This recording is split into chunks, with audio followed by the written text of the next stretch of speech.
Dr. Debbie ChatmanBryant is an Associate Dean of Nursing at MUSC with over 20 years in the public health nursing business. Now, she wants to be the next state senator for District 44. I speak exclusively with Dr. Bryant for this edition of Quintin's Close-Ups. And if you haven't already, subscribe to my YouTube channel and like Quintin's Close-Ups on Facebook. Dr. Debbie ChatmanBryant, welcome to Quintin's Close-Ups. Thank you so much. Thank you for having me. Thank you. Oh, you're very welcome. Obviously, you are a Democratic candidate for South Carolina State Senate District 44, which covers Charleston and Berkeley counties. And you're also an Associate Dean of Nursing at MUSC with 23 years plus experience in the community and with public health nursing, that is. Who is Dr. Debbie Bryant in the public health nursing world, and who is Debbie Bryant in the community?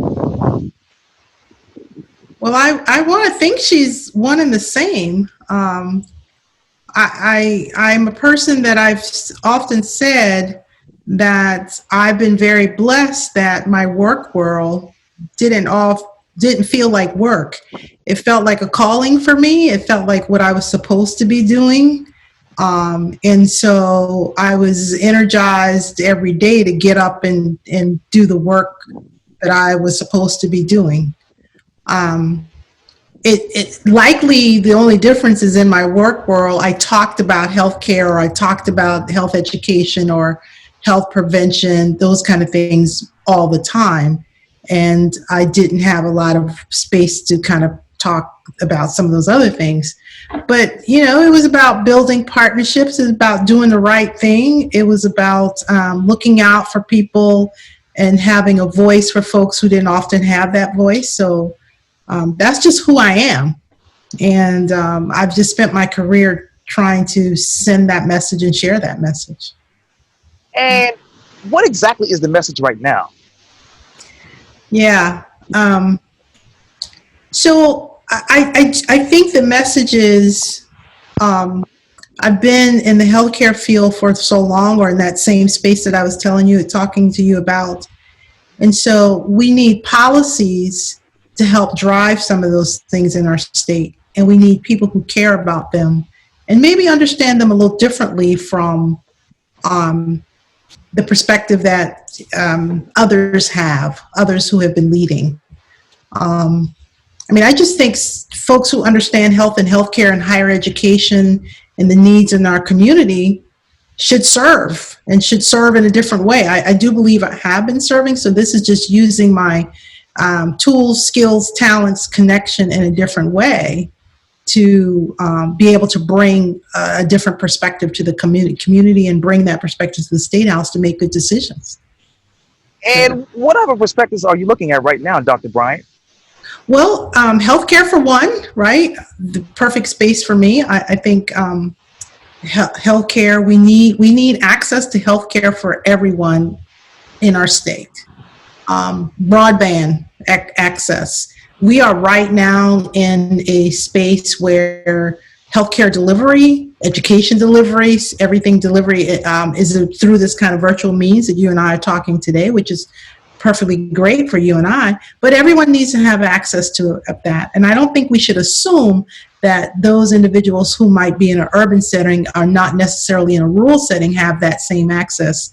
So we need to make sure our young people have the right computers, that that their systems are not interrupted. So education is that space as well. I mean, I care about schools. I care that every child in this district and beyond have the capability to reach the goal that they want for themselves, to shine and to develop into professionals like me or whatever they choose, and they're, you know, with them and their parents and their pathway. So that's another. Public health, our public health system, our public health infrastructure, that needs to work. It kind of functions in the background, but when we need it to be front and center, it needs to work. And so that would be one as well. And then I also care about how we travel and our roads and make sure all those things are working. So our infrastructure, I live in Goose Creek, I work downtown. And I can remember the days when I could get down there in less than 30 minutes, and we know what traffic has become. So those are discussions I believe that we should have. Yeah. And let me ask you a couple of questions. Might be a Sure. little tough questions, but Okay. I'll okay. try. But let me ask you this: with the COVID situation affecting the local economy so badly, how Yeah. has it affected sales tax revenues that the District 44 needs right now to fund projects? In your mind? Yeah. Um, so our local economy works on folks coming to our state and spending, or us being out doing our regular tasks, right? So we know if we're not out moving about, if people aren't visiting the Low Country as much as we would like them to, that lowers our sales tax revenue, which has a great impact on our schools, the way our system is designed. So COVID is um, causing a muck in our community in a number of ways, and for revenue and taxes as well. And how should the state fund all of these planned projects with diminished revenues?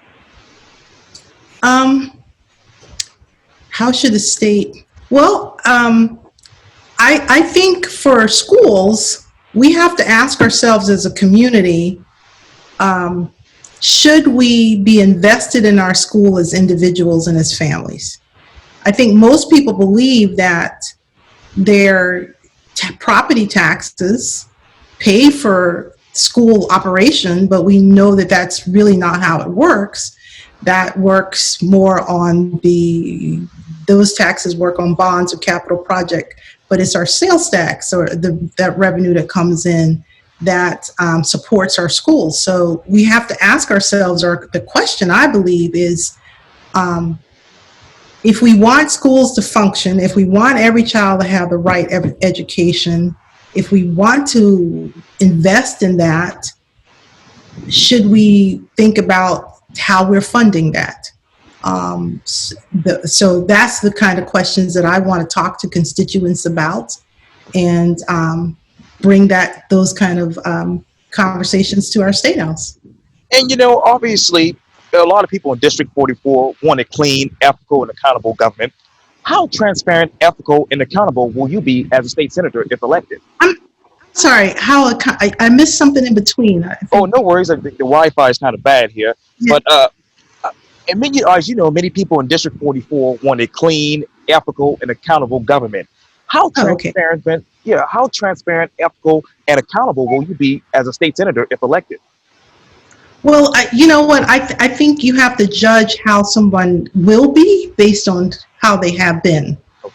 So um, I think anyone who knows me, has worked with me, has seen my work in the community will attest to me being that person that you described: ethical, authentic, really kind of be trying to understand and listen, and hearing everything around whatever the issues are, and that they would trust me to be able to share that, or bring those ethics with me. So I think the answer to that is, that's who I will be, because that's who I am. And you talked earlier, obviously, about traffic and infrastructure, education, and obviously broadband access. How do you describe the quality of life right now in District 44?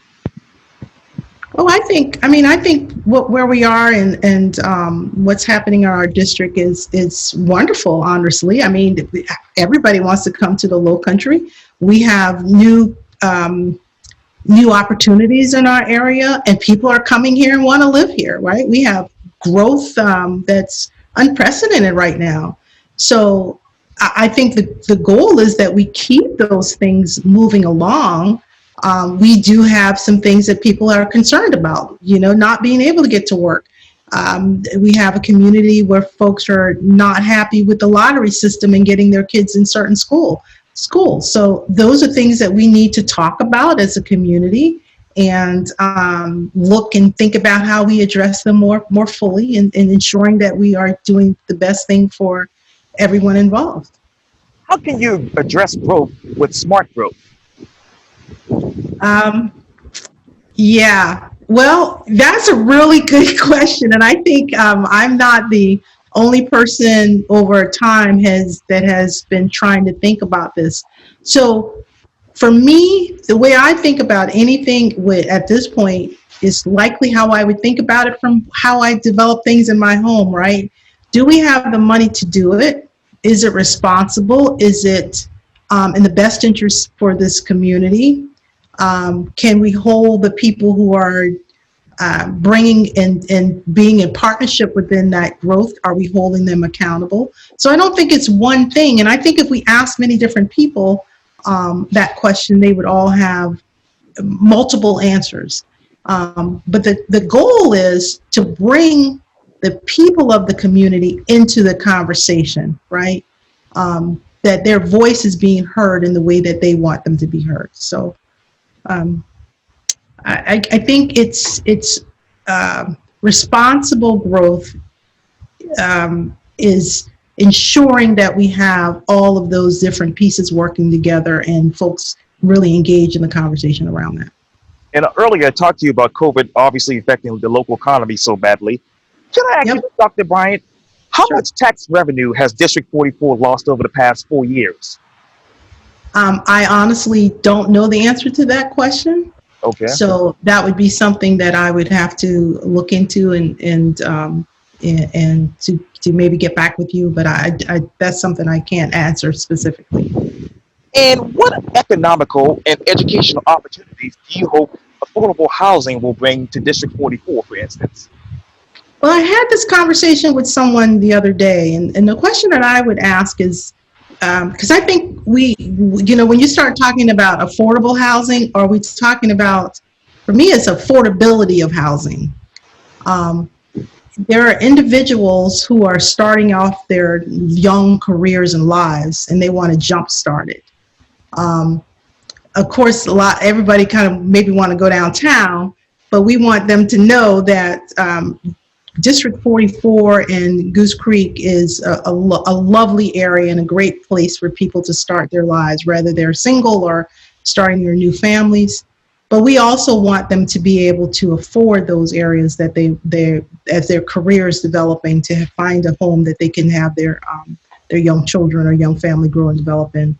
So we have lots of new communities that are coming in this area, lots of them. But there are a lot of people who, are also in apartments and those kind of things. So I think that we just have to make sure that Berkeley County and District 44 is attractive for everyone at every place of their life, during their life. And let me ask you this: what tax credit would you ask the state for in regards to housing? Well, what I think I have some more education to do in that area, but what I do know that I want to look at when we're talking about taxes is the Bill 388, when it talks about how do we use our income and taxes more, I shouldn't say that, not more responsibly, because I think this is a decision that was made at the time. The question is, I've heard a number of people, and I've gotten a lot of communication that we should look at revisiting what that conversation was like. So, and is that still the best decision, and should we be re-looking at that? So I think that's one of the things that I know that I would be kind of talking about now. And what would be a comprehensive plan for you as far as economic inclusion in your district? How diverse is the economy in District 44? Well, we've got a lot of things going out here now, right? Volvo is not necessarily in the district, or Boeing, but those are individuals who live in our family, in our community. So, I would be trying to work in partnership with the mayor. We've got some lovely new small businesses coming up in Goose Creek. I'm trying to remember the name of the new bookstore. I just interviewed her. Yeah.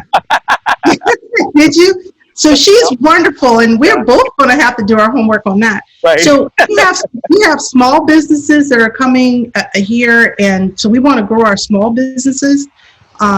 We want to work with the like I said, the mayor and the city councils to make sure that we are talking about those things responsibly. We want to look at the community growth and development from new developments that are coming to our community. So, I think there's a wide range of things that we need to consider and kind of think about how we look at and develop. So I don't think this is a single conversation. This is in Goose Creek, which our District 44 is Berkeley, Dorchester, and Charleston counties. So my style and the way I think about things are building partnerships to make things happen. So that would be my perspective. And God just brought it to my mind. It's Turning Page Bookstore. Yes, thank you. Yes, Turning Page Bookstore. Yeah, we need to send everybody down there. She's doing a great job, and she's a very lovely woman, and I enjoy meeting her myself. I absolutely agree. I absolutely agree. Speaking of which, how many more minority jobs do you hope to bring back to the district? How many more? Yes, ma'am. Why don't we just talk about the opportunity that we have to grow jobs, opportunity, places that we want families to be in our community. I just think the opportunity that we have in a state as a state senate to do all of these things really kind of makes a difference. You know, when I jumped into this race, and I did it late. I came to this I filed on the very last day. I came to this because I think as a citizen and someone who didn't really have this as their master plan, something kind of ignites in you that this might be a place where you should be. Because as anyone who's a citizen serving and being a part of your community, there just probably comes a time when you want to look to a way, to a strategy or a style of how you could serve it even better. So for me, it's as I continue on this journey, I continue to learn, I continue to listen, I continue to kind of think about all these ideas that folks are sharing with me. And I'm talking to everyone. It doesn't matter what affiliation you have to me right now. It's important to me that we kind of have a wide tent and a wide net of people who together we can make District 44 better. So that's how I think about things. And obviously, you talked earlier about obviously infrastructure. Let me talk to you more about it, fixing highway infrastructure. How much money would you request from the Department of Transportation to fix highway infrastructure in 44? Yeah. So you know what, Quintin, I'll be honest, the first thing I would need to do is find out exactly and do more investigations on where and what we think our needs will be. I can't speak to you in this level of detail yet. And you may say, but you're running for office, and I am. But I may give one number and find out in just a short bit that wouldn't even think about touching it. So this is why now I am still in a position of doing a lot more discovery, a lot more conversations, a lot more learning to find out exactly what those things are. But I do know we have problems with our road. I do know that we have congestion on our roads. I do know that there are families who are concerned about going home and they only have, one entrance or it takes too long.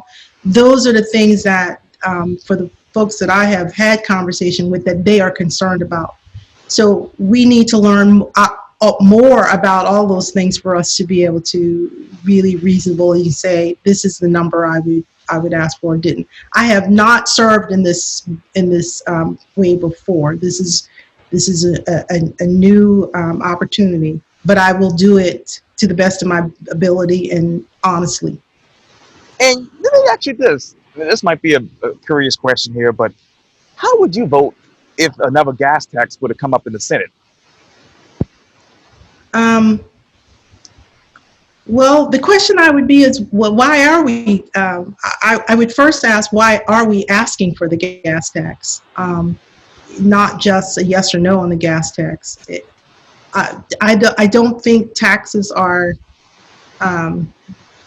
what we need to be concentrating on right now, increasing taxes. So I don't have a I would have to understand more of why we are asking for that particular tax at this time. But I don't necessarily believe that more taxes is what we need to be doing in our state at this time.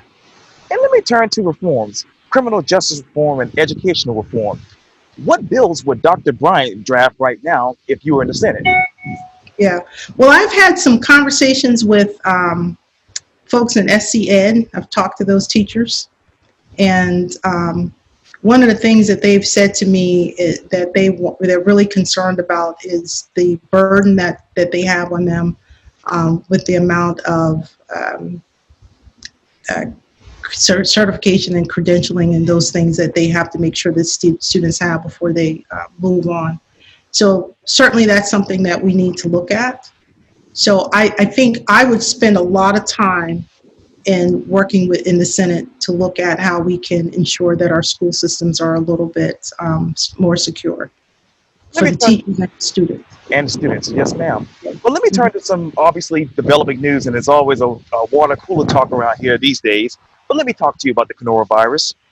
In your view, Dr. Bryant, should a statewide mask mandate that has been issued 2 months ago to get the virus under control? Should we have ordered a state mandate? Did you say something too? On masks. On mask, okay. So the way I thought about this previously, I think a lot of the reason that people don't want to wear masks is because we didn't give them the right information up front. So initially I would have said, as leaders, if we had all just put on a mask and asked everybody else to wear a mask, we wouldn't be at this situation right now. But yes, I think now we're at a place that we really do need to have a statewide structure and one message that everyone should wear a mask, not this kind of piecemeal things that we're doing. So if a few months ago we had done this differently, we might not have gotten there. But yes, I do think we need now a mandate that we need to be wearing a mask. As you know, the virus is impacting the economy for the state. Many people are getting sick and sadly dying. Hotel reservations are declining or are being forced to close, and some restaurants are closing due to positive cases. How should Governor McMaster take control of this virus so that the virus doesn't control the state? Yeah, well, I certainly think we have to do something. But what kind of bothers me is we are doing this as a either or instead of a yes and. What also I think we should be doing is we need more people to the conversation rather than less. So in the conversation of what we do with the schools, we need to have teachers and more parents in that conversation. I don't know if there's not been any, but it was a little bit concerning to me that when the individuals that were standing on stage talking about what we were going to do with schools, their teachers weren't there, and our education superintendent wasn't there. So I understand that as business individuals and for our economy, we need to have a plan where people can ensure that they are then making the money that they need to take care of their family at home. We need our economy moving and going as much as possible. But we also don't, the dying part about it for the folks who are, when we're spreading the virus, because our numbers are up, we see it moving in the wrong direction. So I do think that we have to talk about all of these things in concert. We want to ensure that we can prevent the spread of the virus while also ensuring that we can keep our economy moving. And it feels like it's one or the other rather than putting them together and talking about them as we can in one sentence. In one sentence. And let me ask you this too. Would a virtual until safe for modified instruction approach be ideal? I'm sorry, I missed that again. Oh, no, I'm sorry. No worries. It's this Bluetooth. But would a virtual until safe for modified instruction approach be ideal? In school? Yes, ma'am. So what I would like to see is teachers in that dialogue and what's best. I have not ever been a elementary, middle school, or high school teacher. I don't know all the moving pieces, but what I do know is there are a lot of people in that system, from the cafeteria worker to the teacher to those who are cleaning to those who are outside. There are a number of moving pieces to ensure that children are in school and safe, and that when they go home to their parents, their parents and their grandparents and all those people remain safe. So what I think the approach should be in one area may not be valid in others. So in District 44, what I would like to see is to bring the dialogue of teachers and parents and administrators and all those individuals together to make a decision what's going to be best for those schools. And should public schools have the option for a hybrid model to accommodate social distancing? I think so. I think some hybrid models are going to work for some and not for others. I don't think we're in a one-size-fits-all. But here's the other thing that I would add to that. I think we still keep talking about it as going back to normal. We want to figure out how to get back to normal. We're not there. We're not in normal. But innovation, disruption is a time when we can think about how we can now do things better and use our innovative mind and the information we have to build something that's better, that serves our need and keeps people safe. So that's what I would like to see. I would like to see us push away from an X or a Y, but where's the very new XYZ, Q, whatever it can be. So how do we bring folks together to start thinking about our education and our healthcare system and all these things in a different model? In healthcare, we're definitely doing that now. Patients are visiting with their providers in the same environment that we're talking about, and some folks like it very well. It's working. So if it's working, let's make it work for everyone across every social economic status. And then let's push forward to what is the new innovation. And I think we should be doing the same thing in schools. Dr. Debbie ChatmanBryant, thank you so much for your time. And again, welcome to Quintin's Close-Ups. Thank you so much. You're very welcome.